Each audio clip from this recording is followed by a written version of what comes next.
I think we're going to cap off the day with two very big W's for the right side of the column here, because first and foremost, we got Mike Lindell. Hi, I'm Mike Lindell, CEO of My Pillow. I created My Pillow with my patented fill. It's machine washable, and that's not the only thing I'm going to be known for. Enough already. It's been a crazy day. Lindell is filing a couple of lawsuits suing Dominion back, and they are worth billions and billions of dollars, and he has quite the legal team assembled, and it's good. I love to see guys fight back. This dude is not taking his canceling from different big box stores lying down. He is fighting like a motherfucker, and I appreciate that. What else did you expect from a former crackhead? The dude knows how to scrap, so he's putting some of that Minnesota grit on display. My Pillow CEO Mike Lindell said Monday that he is planning to countersue Dominion voting systems after a company sued him for $1.3 billion last month. As a result of allegations, the company was connected to voter fraud in the presidential election. That's what he claims. He claims to have the receipts. He put out a documentary. I still haven't been able to see it, but those are his allegations. You're also going to have My Pillow going after Dominion in a countersuit, and that's going to be to your First Amendment speech. Lindell said on the former Trump advisor Steve Bannon's War Room pandemic podcast. And if we may tangent for a minute, I really hope that Steve Bannon finds his way back into the Trump camp, because that dude was not the sole reason, but about 90% that his campaign was successful in 2016. And I still think that he has a lot of mileage. So hopefully he finds his way back in there before 2024 rolls around. Anyways, there are two cases. One will be My Pillow, one will be Mike Lindell, the Minnesota native and outspoken Trump supporter, continued. That's fair, right? It makes sense because he himself, Mike Lindell, personally been defamed by Dominion from their suit. They allege multiple things in their lawsuit as well. And then My Pillow itself, the company, is, like I started off by saying, they've been kicked out of several big box stores. Have they been continuing to sell extremely well? Yes, a lot of people are coming out and supporting them as well with various, pretty much everybody has their own promotion code. And I'll be completely fair, I love the product. I've been sleeping on My Pillows for probably a couple years at this point, and there's no sign of wear, and I don't need to turn this into an infomercial. You guys already know the benefits of it, but yeah, it's a good pillow. So if you're ever interested, just find one of the many promo codes out there and help the dude out, because he's got a big team of lawyers, and the guy who he has managing them, there is literally nobody better doing this. So he continued, we're going after them. They're a little bit different, because one of them, what Dominion did was violate the First Amendment rights of everyone in this country by using bullying lawsuits and RICO law. Interesting. Dominion Voting System sued Lindell in February for linking it to accusations of voter fraud. Yes, we know the accusations well, and need not retread that ground, because, I don't know, there's nothing else to say, really. The lawsuit says the evidence floated by Lindell connecting Dominion to the widespread anti-Trump conspiracy theory was deliberately misrepresented, manufactured, cherry-picked, and sourced from con artists and conspiracy theorists who were judicially determined to be wholly unreliable. Dun, dun, dun. Those are big claims there, Mike. Oh no, that comes from Dominion. God, that sounds just as unhinged.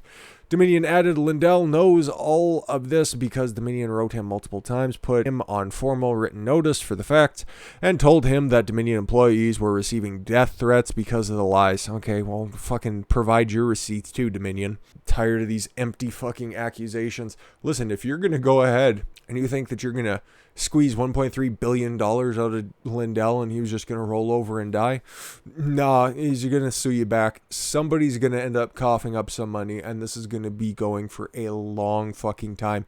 It might be over by the next time that there is a major election, but who fucking knows at this point. And like I said, he's got a big name on his defense team.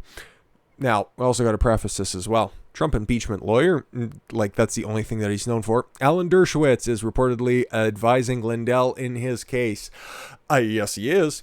Former Trump lawyer Alan Dershowitz is advising My Pillow CEO Mike Lindell in Dominion Defamation suit, says his role is extremely limited. What I'm going to compare it to is, because this is such a high money situation, $1.3 billion from one side. And we can only speculate at this point, but it's going to be probably in the billions from the same side, or from the Lindell side, between the two lawsuits as well.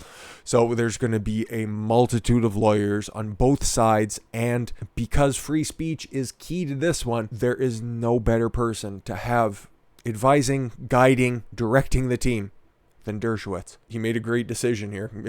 He's not employing any of the other high-profile lawyers that are out there right now, equally facing their own defamation suits right now. No, Lindell is taking this very seriously. Dershowitz is advising lawyers for Pillow CEO Mike Lindell in Dominion Voting Systems' $1.3 billion defamation suit against him. Dershowitz told CNBC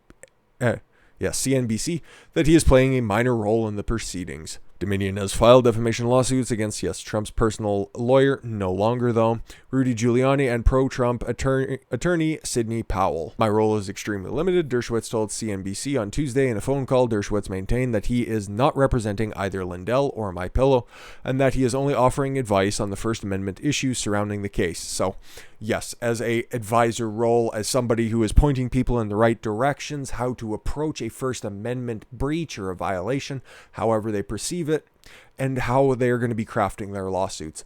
That makes sense. Couldn't have picked anybody better. So that is one side of the aisle, okay? And we are invoking the ghost of the 2020 election. That is fine in this context, because the Democrats' lawyer, we already talked about the very prominent figures on the right side of the aisle.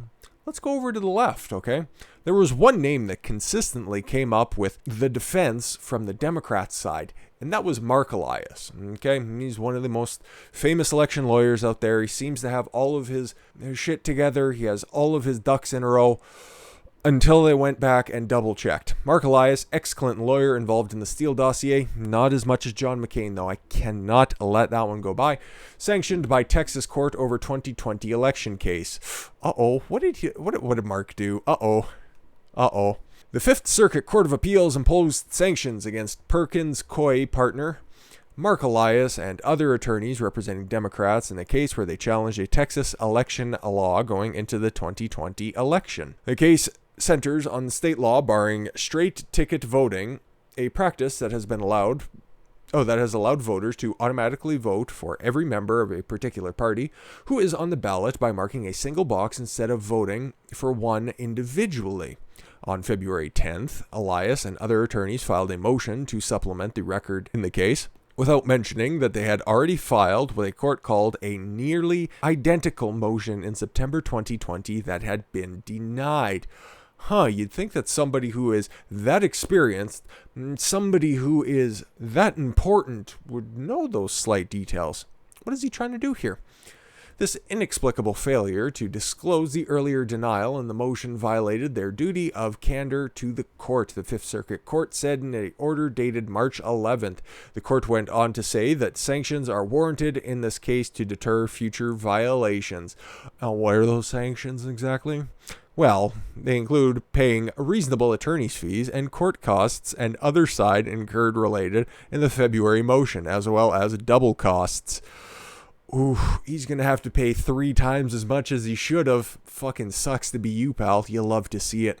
The court said that the attorneys are also encouraged to review the applicable section of the model rules of professional conduct and to go through 1 hour of continuing legal education related to ethics and professionalism, specifically candor with the court. I'm starting to love Texas more and more. And the Fifth Circuit Court, that's the appeals court that takes care of the Texas area, and they just laid the smackdown on one of the most smug, one of the most sanctimonious individuals, and it just couldn't happen to a nicer person. But here was the law firm's response to this.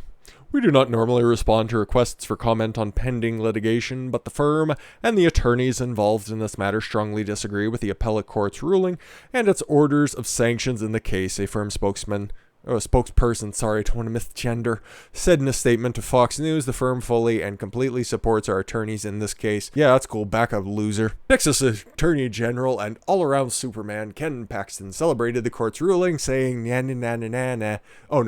saying in a statement that Perkins Coie cannot continue to mislead the court, especially in a matter as important as election integrity. Godspeed, Ken Paxton. The case was brought on behalf of the plaintiffs, including the Democratic Senatorial Campaign Committee, the DSCC, the Democratic Congressional Campaign Committee, the DCCC, and Texas Alliance for Retired Americans. Their position included the argument that prohibited straight ticket voting would result in longer wait times to vote, which could harm lower income and minority voters who lack the job flexibility to take the time to wait. Whenever Democrats are trying to do something, they always go to their bigoted opinion that minorities are just not as smart or just not as able-bodied as white people. Well, that's their opinion, based on their actions, of course, that they just aren't smart enough. They just can't properly read a ballot. So us good white liberals should just come in there and help them out, because hell, we wouldn't want to teach them or anything or just hold them up to another standard and just make everything standardized. That'd be way too difficult for them. I could continue to be just as sanctimonious, but yeah, I think I'll end that there, because it's nice to end the day on a big fat fucking W, and there's two of them right there, because Lindell, like I said, is taking this shit very seriously, and Marc Elias is going to have to be paying a lot of goddamn money, and that is a great day in my book. And with that said, guys, I thank you all very much for the gift of your time. I've been Don Consuelo. I want you to follow your gut and get after it. Take care, everyone.